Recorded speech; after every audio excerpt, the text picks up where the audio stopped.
그림의 말들은 명화 에세이인데요. 인간관계나 번아웃, 비교, 재능, 상처, 선택, 나이듦처럼 인생이 던지는 여러 가지 질문에 명화나 화가의 삶을 토대로 해서 답을 찾아보는 구성으로 이루어져 있습니다. 그래서 오늘 제가 드릴 말씀도 일단 인생에서 마주하는 여러 가지 실질적인 문제들을 먼저 얘기해드리고 명화 속에서 그 답을 찾아보도록 하겠습니다. 첫 번째 질문인데요. 게으른 완벽주의자의 미루는 습관 고칠 수 있을까요? 라는 질문입니다. 저 같은 경우에 학창시절에 좀 벼락치기의 달인이었는데요. 시험이 있으면 2주 전부터 시험 준비를 하면 되는데 하루 이틀 전까지 계속 공부를 하지 않고 놀다가 전날에 울면서 준비를 하는 스타일이었습니다. 그리고 이 성인이 되고 나서도 이런 버릇이 고쳐지질 않는 거예요. 해야 될 일이 있음에도 불구하고 또는 하고 싶은 일이 있음에도 불구하고 계속 일을 미루는데 이걸 고칠 수 있는 방법은 없을까? 원인이 무엇일까라고 생각을 하다가 어느 날 토크쇼에 오은영 선생님이 나오신 걸 봤거든요. 미루는 습관을 가진 사람들은 보통 게으른 게 아니라 잘하고 싶은 마음이 너무 커서 그것이 문제가 될 수 있다는 얘기를 하셨어요. 다시 말해서 제대로 못해서 적당히 하는 것보다 차라리 안 하는 게 낫겠다는 어떤 극단적인 사고 방식 때문에 미루게 된다는 이야기를 하셔서 이거를 좀 고칠 수 있는 방법은 없을까 생각을 하다가 이 화가의 그림으로부터 답을 찾아봤습니다. 여러분 잘 아시겠지만 진주귀걸이를 한 소녀라는 북유럽의 모나리자라고 불리는 작품을 그린 요하네스 베르메르의 작품 세계에 대해서 말씀드리려고 하는데요. 이 진주귀걸이를 한 소녀도 보시면 아시겠지만 크게 뜬 눈, 그리고 살짝 돌린 어깨, 그리고 지그시 관람자를 바라보는 시선 같은 걸 보면 신비로운 느낌이 들잖아요. 이 베르메르는 17세기 네덜란드에서 활동했던 화가인데요. 주로 이렇게 신비롭고 경건한 분위기의 작품을 많이 남겼습니다. 다음 작품도 비슷한 분위기를 가지고 있는데요. 레이스 뜨는 여인이라는 그림입니다. 그림의 규격이 아주 작아서요. 세로가 24cm, 가로가 21cm 밖에 안 되는 그림이에요. 그런데 이 작은 캔버스 안에 어떤 여성이 레이스를 아주 세밀한 작업을 통해서 뜨고 있죠. 이렇게 일상의 작은 행위에 집중하는 모습을 소박하고 절제된 분위기로 표현한 것이 베르메르 작품의 특징입니다. 다음 작품도 비슷한데요. 우유를 따르는 여인입니다. 우유를 조심스럽게 따르고 있는 여인이 한 방울도 이제 우유를 옆으로 흘리지 않으려고 하는 어떤 집중하는 모습을 보여주잖아요. 원래 당시 유럽에서 인기 있던 회화들은 보통 거창한 역사들을 다룬 그림이나 아니면 신화나 성경 속의 사건들을 다룬 그림이 많았는데요. 베르메르 작품은 이것과는 좀 다르게 경건한 마음으로 작은 과업에 집중하는 찰나의 고요함과 마음의 어떤 평안을 보여주는 그림들이 많습니다. 그리고 이런 분위기 속에서 신비로운 느낌을 가질 수가 있죠. 제가 이 그림을 보면서 깨달은 것인데 지금까지 미루는 습관을 가졌던 게 너무 거창하고 그리고 거대한 생각과 어떤 결과에 매몰되어 있어서 내가 오히려 일을 계속 하지를 못했구나, 시작하지를 못했구나라는 생각을 했거든요. 그래서 아예 목표를 이룰 수 없다는 두려움이 생길 때는 이 과업이나 목표를 작은 단위로 나누는 것도 하나의 방법이라는 생각이 들었어요. 예를 들어서 글을 한 편 쓴다고 할 때 오늘 괜찮은 글을 한 편 쓰겠다 라는 생각을 하기보다는 오히려 과업을 작게 나누어서 오늘은 대충 반장이라도 써보겠다, 글을. 그리고 내일은 자료 조사를 해보겠다. 다음 날은 뭐 그림을 넣어보겠다. 이런 식으로 잘게 쪼개서 일을 하다 보니까 오히려 꾸준하게 어떤 과업을 계속 이뤄나갈 수 있는 습관이 생겼습니다. 그리고 무엇보다 실패와 성공에 대한 기준을 바꿔보기로 했어요. 제가 예전에 가졌던 사고방식 중에 하나가 좀 극단적이고 이분법적인 사고방식이었는데요. 일의 결과를 0과 1, 그러니까 완전한 실패랑 성공만 존재하는 이진법의 세계로 다루어온 게 아니었을까 생각을 해봤거든요. 그래서 이러한 사고방식도 좀 더 세분화해서 10진법의 세계로 늘려보자. 다시 말해서 10만큼, 즉 완벽한 성공을 거두지 못하더라도 0이 아니라 제로 베이스가 아니라 5나 6만큼은 성공을 거두었다는 생각을 가지기 시작했습니다. 무엇보다 너무 거대한 목표에 대한 부담감을 좀 덜어내는 것이 가장 중요하지 않나 생각됩니다. 두 번째 질문입니다. 열심히 달리다 지쳐서 번아웃이 올 때 어떻게 하면 좋을까요? 저도 글을 쓰거나 직장 생활을 할 때 번아웃을 여러 번 경험했는데요. 번아웃이 오기 직전에 가장 많이 나타나는 증상 중에 하나가 쉬는 것에 대한 죄책감과 불안감이 드는 거였어요. 그래서 내가 이렇게 쉬어도 괜찮을까? 이렇게 쉬고 있을 때가 아닌데 놀지 말고 의미 있는 일을 해야 하지 않을까라는 생각을 많이 했습니다. 그럴 때 봤던 그림 중에 하나가 페르디낭 호들러라는 스위스 출신의 화가가 그린 작품이었는데요. 호들러는 주로 질병이나 뭐 사랑이라든지 죽음과 같은 관념적인 주제로 작품 활동을 했던 화가입니다. 작품을 잘 보면 주로 환상 속에 있는 존재들 아니면은 종교적인 어떤 제의를 지내고 있는 사람들처럼 인물들이 배치되어 있는 경우가 많은데요. 이 작품도 마찬가지입니다. 호들러가 1892년에 그렸던 삶에 지친 자들이라는 그림입니다. 5사람이 앉아 있는데요. 이렇게 인물들을 병렬적으로 배치하는 것이 호들러 작품의 특징 중 하나입니다. 5명의 인물이 하나같이 좀 지쳐 보이죠. 특히 가운데에 있는 사람은 어딘가 아파 보이기까지 합니다. 고개를 모두 아래로 숙이고 있고요. 이 사람들의 눈빛에서 공통적으로 읽을 수 있는 것들이 공허함과 무력감입니다. 가만히 생각을 해보니까 지치고 공허해지는 경우가 있잖아요. 이런 눈빛을 갖게 되는 이유가 뭐 때문일까 생각을 해보니까 보통은 정확한 삶의 방향을 잃어버리는 순간이 아닐까 하는 생각이 들었어요. 우리가 보통 어떤 결과를 향해서 달려나갈 때 앞을 보면서 나가는 건 좋지만 옆을 보지 못하는 경우가 있거든요. 시야가 너무 좁아져서 오히려 나한테 중요한 것들을 잊어버리게 되는 상황이 생깁니다. 그래서 맹목적인 달리기가 되는 경우가 있죠. 그래서 항상 생각해둬야 될 것이 무엇이냐 하면 열정이 자기 착취로 변하는 순간. 그러니까 결국에는 승진을 한다거나 자기 개발을 한다거나 이런 것들도 나를 위한 것이었는데 나를 오히려 잊게 되는 순간이 있잖아요. 나에게 소중한 것들, 나에게 소중한 사람들을 잊게 되는 경우 삶의 우선순위를 다시 가리는 태도가 필요하다는 생각이 들었습니다. 그래서 나를 잘 쉬게 해주고 내가 잠을 잘 자고 내가 잘 먹는 것들에 대한 중요성도 한 번쯤 생각을 해봐야 되지 않을까. 그리고 또 하나, 너는 무엇이든 할 수 있다라는 현대사회에 많이 나타나는 긍정의 논리 있잖아요. 무한한 가능성이 있다. 물론 좋은 말이지만 이 과잉 긍정의 논리가 스스로를 괴롭히고 있는 것 아닌지 생각해 볼 시점이라는 그런 생각도 해봤습니다.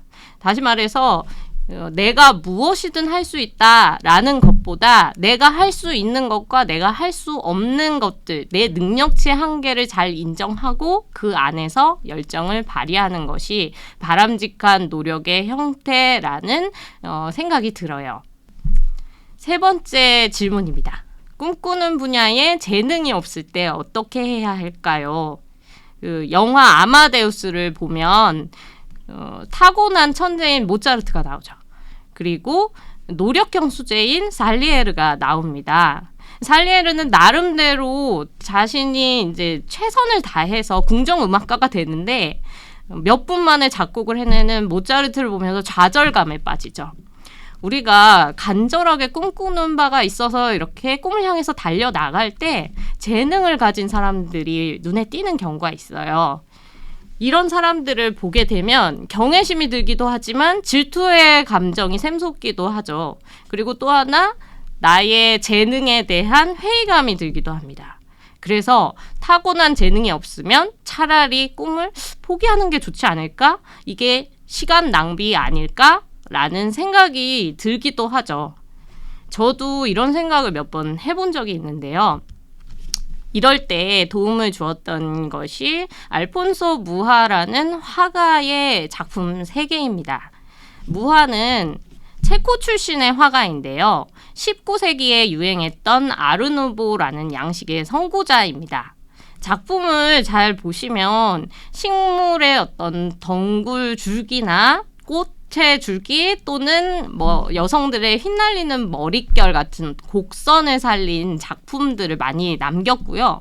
그리고 이 무화 스타일이 인기를 많이 끌어서 나중에 일본에 전해져서 일본의 일러스트나 만화의 화풍에 영향을 주기도 했어요. 그래서 우리가 봤을 때 굉장히 익숙한 화풍을 보여주기도 합니다. 이 무화의 젊은 시절 일화가 있는데요. 그림의 재능을 어렸을 때부터 보였기 때문에 프라하에 있는 예술 아카데미에 지원을 한 적이 있었습니다. 그런데 불합격 통보를 받으면서 다음과 같은 조언을 받은 적이 있어요. 그림을 잘 그리는 사람 많으니까 돈을 더 벌 수 있는 다른 일을 찾아보라는, 그러니까 재능이 없다는 냉정한 선고였죠. 보통 사람 같으면 이 경우에 다른 일을 정말 찾거나 좌절감에 빠지겠지만 무하는 달랐습니다. 이후에 오스트리아 빈이랑 프랑스 파리에 가서 신문이나 잡지에 광고 사파 같은 걸 그리면서 그림 그리는 일을 지속을 했고 생계도 유지했습니다. 이렇게 근근히 살아가던 무하에게 찾아온 새로운 기회가 있었는데요. 사진을 보시면 당대의 파리의 유명 여배우였던 사라 베르나르라는 여성이 있었는데 이 배우가 출연하게 된 지스몽다라는 연극이 있었어요. 이 연극의 포스터를 제작하는 일을 무하가 맡게 되었습니다. 당시에 많은 그 다른 일을 하던 사람들이 대부분 연말 휴가를 갔기 때문에 무하가 대리로 맡게 된 일이었는데요. 이 무하가 만든 포스터는 상당히 파격적이었죠. 규격 자체도 세로가 아주 길고 가로가 짧은, 그리고 어떤 여성이 종려나무를 들고 그리고 화관을 쓰고 있는 성녀처럼 보이는 이런 포스터를 그렸는데 이 포스터가 파리 시내에 나붙자마자 굉장한 인기를 끌었습니다. 그리고 그 인기 덕분에 무하가 포스터나 광고 벽지 제작 같은 모든 상업예술 분야에서 장식예술가로 승승장구하게 되었죠. 유럽 전역에 널리 알려졌습니다. 그런데 무하가 여기서 멈추지 않았어요. 무하의 마음속에 예술 세계에 대한 갈증과 조국에 대한 사랑이 있었습니다. 당시에 체코가 독립을 해서 국가를 새롭게 만들게 되었는데 무하가 고향으로 돌아가서 18년 동안 고대에서 현대에 이르는 슬라브 민족의 역사에 대한 연작을 제작을 했습니다. 가로가 6m, 세로가 8m에 이르는 엄청난 대형 작품이었는데요.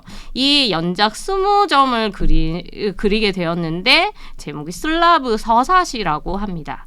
뿐만 아니라 새롭게 만들어진 국가를 위해서 무상으로 우표나 지폐 디자인 같은 것을 맡기도 했어요. 나중에 체코의 국민화가로 자리매김했습니다. 무하가 가졌던 뛰어난 재능이 무엇일까요? 그 무엇보다 예술적 재능이 뛰어났겠죠. 그렇지만 제가 생각하기에는 젊은 시절 실력이 없다는 조언에도 굴하지 않고 자신의 예술 표현 영역을 확장해 나간 것도 하나의 재능 아닐까 이런 생각이 들었습니다. 상업 예술가로 승승장구했음에도 불구하고 순수 예술에 대한 갈증을 놓지 않고 또 새로운 분야를 개척했다는 것이 굉장히 의미 있는 일인 것 같은데요. 우리가 보통은 재능을 생각을 할 때 타고난 것, 고정불변한 것, 거대한 덩어리로 규정하는 경우가 많잖아요. 선천적인 것이라서 바꿀 수 없다라는 생각도 하고요. 그런데 잘 따져보면 모든 분야에는 재능의 세부적인 카테고리가 있고 그리고 변할 수 있는 어떤 특성이 있는 거 아닐까라는 생각도 들었습니다. 예를 들어서 음악이 있다고 할 때 음악을 관심사로 둔 사람들 중에서도 가창에 대한 영역, 연주나 작곡이나 작사에 대한 영역에 각자 맞는 카테고리를 갖고 있는 사람들이 있잖아요. 이 카테고리를 찾는데 시간과 노력이 어느 정도 필요하지 않을까라는 생각을 했고요. 그래서 책에는 이런 내용을 넣었습니다. 이 조급한 마음을 뒤로 물리고 현실에 발을 디딘 채 한 발씩 나아가다 보면 재능의 카테고리를 살펴볼 시간 충분하지 않나. 그리고 몸으로 부딪혀 보면서 나에게 맞는 재능의 카테고리를 찾는 것이 중요하지 않을까라는 이야기를 넣었습니다. 네 번째 질문은 많은 분들이 공감을 하실 텐데요. SNS를 보면서 상대적인 박탈감을 느낄 때 어떻게 마음을 다스리죠? 라는 질문입니다.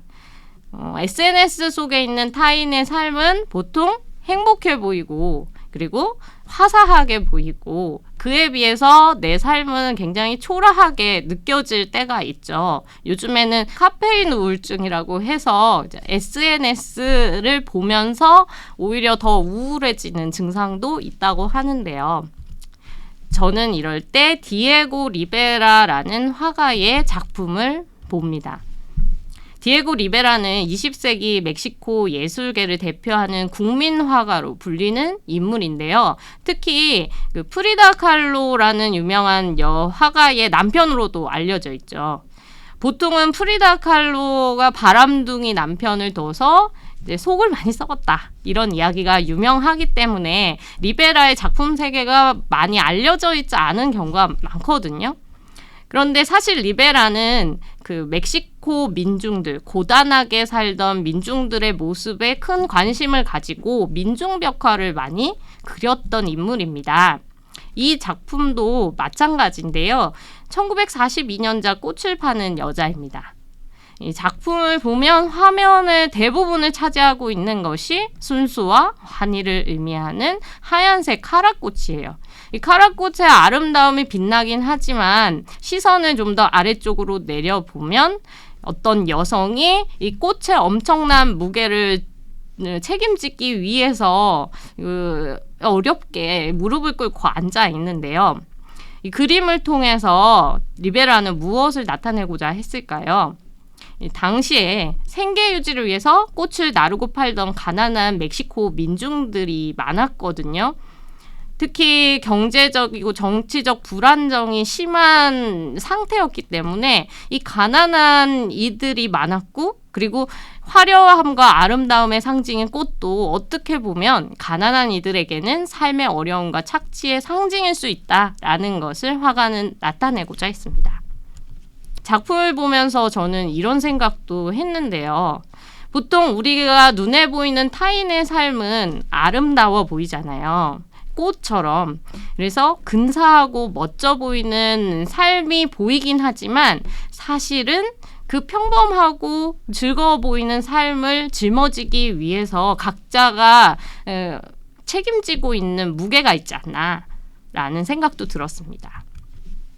더불어서 제가 좋아하는 드라마 대사가 있는데요.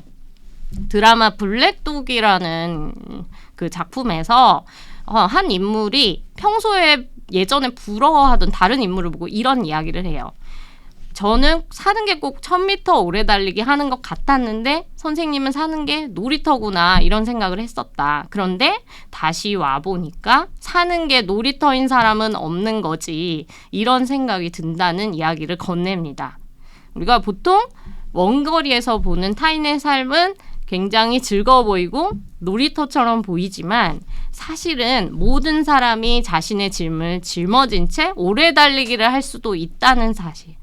이런 것을 깨달으면 자신의 삶에 대한 박탈감도 좀 줄어들고 타인에 대한 연민이나 공감 능력도 커지지 않나. 그리고 이런 말을 넣었어요. 책에는 타인이 이고 가는 인생의 짐과 내 인생의 고통, 그 무게를 함부로 평가하거나 저울에 달지 않아야 내 삶이 꼴찌로 밀리지 않는다. 무엇보다 다른 사람의 삶을 함부로 평가하거나 원거리에서 보이는 삶을 그 전부라고 생각하지 않는 태도가 필요하지 않나. 이렇게 느낍니다. 다음 질문입니다. 다른 사람의 시선 때문에 소심해지는 나 바꿀 수 있을까요? 라는 질문인데요. 저도 많이 경험을 해봤는데 무언가 새로운 일을 시도하거나 내가 실패를 했을 때, 실수를 했을 때 다른 사람이 이것을 바라볼까봐 불안해지고 움츠러드는 경우가 있잖아요. 저는 이럴 때 피터르 브리얼이라는 화가의 작품을 봅니다. 브리얼은 16세기 플랑드르 미술을 대표하는 화가였는데요. 플랑드르는 지금의 네덜란드랑 벨기에에 걸쳐 있던 지역이었어요. 이곳에서 이제 농민들의 생활을 주제로 한 풍속화를 많이 남겼기 때문에 농부의 화가라고도 불리고요. 종교나 신화를 주제로 사회 비판적인 작품을 다수 남기기도 했던 화가입니다. 그의 작품 중 하나인 추락하는 이카로스가 있는 풍경이라는 그림입니다. 그림을 보면 굉장히 평화로운 풍경화로 보이죠. 농부는 밭을 갈고 목동은 양치기를 하고 낚시꾼은 낚시를 하는 배가 바다에 유유히 떠있는 풍경인데 제목과는 좀 매치되지 않는 면이 있죠. 어떠한 비밀이 있을까요? 일단 제목에 나오는 이카로스라는 인물에 대해서 먼저 말씀드릴 건데요. 이카로스는 그리스 신화 속에 나오는 뛰어난 발명가이자 건축가인 다이달로스의 아들입니다. 이 다이달로스가 왕의 분노를 산 일이 있어서 아들 이카로스와 함께 미궁에 갇히거든요. 그런데 미궁에 갇힌 뒤에 탈출을 하기 위해서 발명가니까 새의 깃털을 밀랍으로 접착해서 날개를 만들어요. 그리고 몇 번의 시도 끝에 정말로 하늘을 두 사람이 날게 되는데 문제는 이카로스였습니다. 이카로스가 자유로움에 흥분한 나머지 태양에 가까이 가죠. 그래서 높이 비상하다가 뜨거운 태양열에 밀랍이 녹으면서 날개를 잃고 바다에 추락합니다. 보통 인간의 그 허황된 탐욕이나 욕심에 경계하는 말 중에 이카로스의 날개라는 말이 있죠. 이 이야기로부터 나온 이야기입니다. 다시 그림으로 돌아가 보면 추락하는 이카로스가 있는 풍경이라는 작품에 정작 주인공인 이카로스가 보이지 않잖아요. 어디에 있을까요? 그림 오른쪽 아래에 바다에 빠져서 허우적대고 있는 이카로스의 다리만 보입니다. 그림이 나타내고자 하는 바가 무엇일까요? 잘 보면 농부나 양치기, 목동, 그리고 낚시꾼 모두가 이카로스가 바다에 빠지고 있는데도 큰 관심이 없죠. 옛날 이제 플랑드르 지역에는 이런 속담이 있었다고 합니다. 사람이 죽는 일이 생겨도 쟁기가 멈추는 법은 없다. 무슨 얘기냐 하면은 다른 사람 불행이나 불운이나 실수나 실패가 다가올지라도 의외로 다른 사람들의 인생은 평온하게 유지된다는 이야기인데요. 사실은 좀 냉소적인 의미로 받아들일 수도 있지만 한편으로 생각하면 위안을 줄 수도 있는 얘기 아닐까 이런 느낌이 들었어요. 그러니까 우리가 보통 내가 실패하거나 어려움에 빠질 때 누군가 이를 관심 있게 쳐다볼 것 같고 수군될 것 같고 내 불행을 위안으로 삼을 것 같기도 하고 그런 생각을 하잖아요. 그런데 이런 생각은 어떻게 보면 착각일 수도 있다는 겁니다. 의외로 사람들은 타인의 실패나 실수에 무심할 수도 있다는 거죠. 그래서 이런 반응을 떠올리면 내가 소심해지거나 움츠러들거나 하는 경우도 좀 줄어들고 마음의 안정을 찾기도 쉽다는 겁니다. 그래서 책에는 이런 이야기를 넣었어요. 무언가를 시도하기 전에 또는 시도한 도중에 두려움이 당신을 사로잡는다면 기억해보자.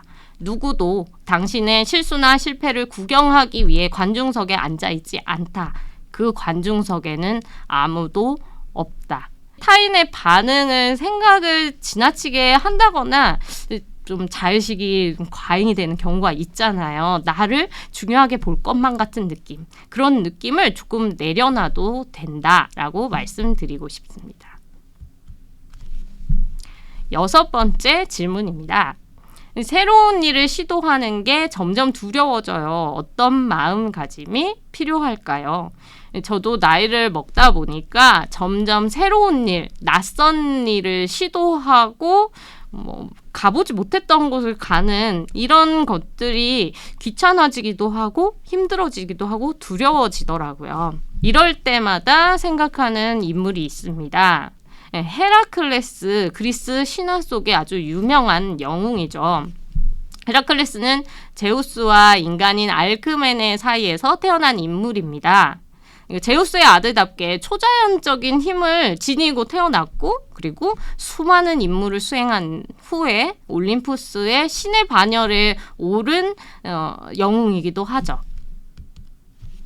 이 헤라클레스에 얽힌 재밌는 이야기가 있는데요.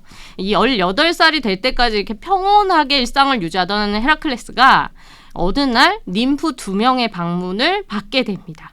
인생의 갈림길에 서게 되는데요. ним프의 이름도 굉장히 흥미롭습니다. 한 명의 ним프는 그 안락한 삶을 헤라클레스에게 제시를 했는데요. 쾌락이라고 불리고요. 또 한 명의 ним프는 영웅으로서 불멸의 삶을 권하는 미덕이라는 이름의 ним프였습니다. 여러 화가들이 헤라클레스의 이 갈림길에 선 선택을 장면을 그렸는데요. 폼페오 지롤라모 바톤이라는 화가가 그린 헤라클레스의 모습을 보면 가운데에 이제 영웅이 앉아 있고 오른쪽에 잘 보면 쾌락이라는 이름의 ним프가 헤라클레스에게 이제 즐거운 길을 권유합니다. 잘 보면 한 손에는 욕망을 의미하는 장미를 들고 다른 손에는 기만을 의미하는 가면을 들고 있어요. 헤라클레스가 만약에 쾌락을 선택을 하게 된다면 평온하고 안온한 삶, 그렇지만 변화가 없는 삶을 추구하게 되겠죠. 그리고 헤라클레스의 앞에 있는 인물이 미덕이라는 이름의 ним프입니다. 미덕이 가리키고 있는 손가락 방향을 잘 보면 먼 곳에 바위산이 있어요. 다시 말해서 헤라클레스가 영웅의 길을 따라가게 되면 험난한 과정이 이어질 수 있다는 거죠.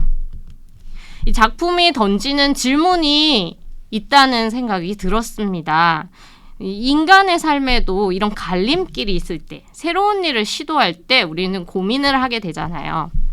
일상을 유지하면서 편안하고 안락한 삶을 지속할 것인가? 아니면 새로운 길을 택해서 크고 작은 어려움에 부딪히면서 성장을 할 것인가? 어떤 길을 선택할 것인가? 헤라클레스는 결국에는 영웅의 길을 선택을 해서 어려운 임무를 수행하게 됩니다. 이렇게 새로운 시도를 해야 될 때 우리도 마찬가지로 어려움에 부딪히잖아요. 제가 생각하기로는 이럴 때 필요한 태도 중 하나가 창피함을 견뎌내는 자세 아닐까 생각을 했어요. 새로운 시도를 할 때 서툰 나를 마주해야 하고 그리고 또 실패하거나 실수하는 나를 끊임없이 봐야 하고 다른 사람에 비해서 좀 초라한 내 모습을 봐야 하는 경우가 있거든요. 이렇게 창피함이 계속 수치심이 들 때 이걸 무릅쓰고 새로운 시도를 하며 부딪히고 깨질 때마다 성공과 실패에 대한 데이터를 수집하고 한 발 한 발 앞으로 나아갈 수 있지 않나 라는 생각이 들었습니다. 그래서 책에는 이런 글귀를 넣었어요. 창피해질까봐 두려워서 인생의 정면 승부, 새로운 시도를 피하고 싶을 때마다 이 말을 떠올려도 좋다. 요즘 인기 많았던 드라마의 대사죠. 인간사, 어차피 쪽팔림의 역사다. 그러니까 수치심이나 창피함에 대한 마음만 조금 극복을 해내면 좀 더 흥미로운 삶을 살게 되지 않을까라는 생각을 해보았습니다. 다음 질문입니다. 나만 비정상이 아닐까라는 의문이 생길 때 어떤 마음가짐이 필요할까요? 예전에 예능 프로그램 중에 비정상회담이라는 프로그램이 있었잖아요. 여기서 나만 비정상이 아닐까요? 이렇게 하는 나 비정상이 아닐까요? 이런 질문 던지는 게 흥미로웠는데요. 실제로 우리가 살아가다 보면 어떤 고민이 생길 때 예를 들어서 무기력해지는 나 비정상이 아닐까? 속마음을 털어놓을 수 있는 사람이 없는 나 비정상이 아닐까? 이런 고민을 할 때가 있잖아요. 이때 이런 마음이 들 때 저는 폴 고갱이라는 화가의 작품을 봅니다. 폴 고갱은 많은 분들이 아시다시피 프랑스 후기의 인상파 화가입니다. 35살까지 증권회사에서 일을 했어요. 그러다가 그림을 그리기 위해서 회사를 관둡니다. 이후에 여러 다사다난한 과정을 거치고 나서 열대지방의 원시적인 삶을 동경해서 타히티로 떠납니다. 남태평양에 있는 타히티로 떠나서 작품 활동을 하는데요. 이 섬에서 원주민들의 어떤 순수한 삶을 많이 그리면서 작품 활동을 하고 좀 의기양양하게 파리로 돌아갑니다. 나름대로 기대를 하고 개인전을 열기도 했지만 평가가 좋지 못했어요. 그리고 가족들에게도 외면받는 신세가 됩니다. 힘든 상황에서 타히티로 돌아간 고갱이 작품을 하나 그리기 시작했는데요. 바로 이 작품입니다. 제목은 우리는 어디서 왔고 누구이며 어디로 가는가 라는 그림인데요. 대형 작품이었고 또 별도의 스케치 없이 거의 혼을 쏟아서 그린 그림이라고 볼 수 있어요. 사실 고갱이 이 작품을 그리고 나서 얼마 후에 자살 시도를 한 적이 있기 때문에 마치 유서와 같이 남긴 그림이라고 볼 수 있습니다. 작품을 보면 오른쪽부터 이렇게 인간의 삶을 보여주고 있는데요. 가장 오른쪽에 강보에 쌓여서 누워있는 아기가 있습니다. 인간의 탄생을 의미하죠.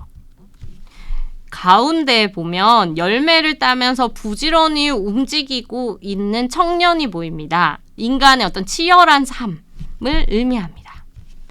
그리고 가장 왼쪽에 보면 얼굴을 감싸쥐고 주저앉아 있는 노인이 한 명 보이는데요. 죽음에 가까이 이른 인간의 모습을 나타냅니다. 다시 말해서 작품은 인간의 탄생에서 삶과 죽음에 이르기까지의 여정을 그리고 있는데요. 물론 이 작품의 제목이 의미하는 바에 대해서 정확히 대답할 수 있는 사람은 없습니다. 왜냐하면 우리는 인생의 여정 그 한가운데 있으니까요. 그런데 이런 생각이 들었습니다. 인간의 탄생과 삶과 죽음으로 이어지는 생로병사의 어떤 좀 고단한 여정에서 예외인 사람은 거의 없겠다라는 생각이요. 특히나 이 작품이 고갱이 좀 힘든 시기에 남긴 그림이라 그런지 인간의 고통이라든지 어떤 힘든 상황들에 대해서 가감없이 표현을 하고 있다는 생각도 들었어요. 어떻게 보면 우리가 살면서 느끼는 외로움이나 이별, 미움, 질투심, 열등감 같은 부정적인 감정들 있잖아요. 이게 마치 나만 겪는 듯한 개별적이고 특수해 보이는 어떤 감정이라고 느낄 수도 있고 상황이라고 느낄 수 있는데 사실은 공통적이고 보편적인 부분이 있지 않나 하는 생각도 해봤습니다. 우리가 보통 나 자신을 고민에 너무 휩싸여 있을 때는 내가 별나고 이해받지 못할 사람 또는 나는 평균 이하의 사람 정상이 아닌 경우라고 여기면서 괴로움을 가중시키는 경우가 많거든요. 이럴 때 질문을 하나 던져보는 것도 좋지 않을까. 그렇다면 정상과 비정상이라는 기준의 판단점은 누가 만든 것일까? 우등과 열등, 평균과 평균 이하 이런 질문은 누가 만든 것일까? 이게 온당한 것일까? 라는 질문을 던져보는 것도 좋겠다는 생각이 들었습니다. 즉 인생이라는 어떤 큰 틀에서 보면 정말 심각한 문제, 범법행위랑 관련된 문제가 아닌 이상 정상과 비정상의 영역을 섣불리 나누는 것 자체가 오히려 나 자신을 괴롭게 만들 수도 있다는 사실을 기억해 두시면 좋겠어요. 그래서 책에는 이런 이야기를 넣었습니다. 당신을 불안하고 외롭고 초라하게 만드는 그 문제가 혼자만 지고 있는 짐이 아닐 가능성이 크다는 말을 하고 싶다. 그 짐이 당신의 것만이 아니라는 사실을 깨닫는 순간 불안감과 고립감을 조금 덜어낼 수 있다. 제가 인터넷에 글을 연재를 하면서 이 책을 만들게 되었는데요. 인터넷에 제 고민에 대한 사연, 저의 속사정, 어두운 부분에 대해서 글을 올리면 의외로 이런 말씀을 많이 해주셨어요. 댓글로요. 아, 나만 그런 게 아니라는 점을 사실을 알게 돼서 큰 위로를 받게 되었다.